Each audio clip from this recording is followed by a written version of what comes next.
Mbalamusizza abantu baffe mwenna.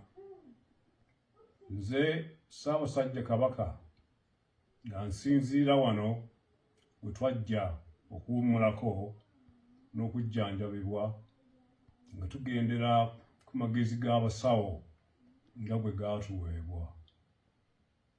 Tubadde tumaze akabanga nga tetubawulizaako, nga tugoberera ebiragiro by'abasawo ebyatuggya ku mirimu egisinga obungi.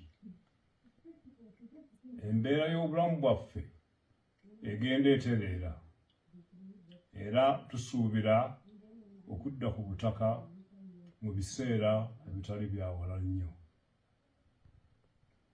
Twebaza Katonda atukuumye era n'Obuganda olw'okutusabiranga bulijjo ate n'obutaggwaamu ssuubi wakati mu kusoomoozebwa okw'amaanyi ddala.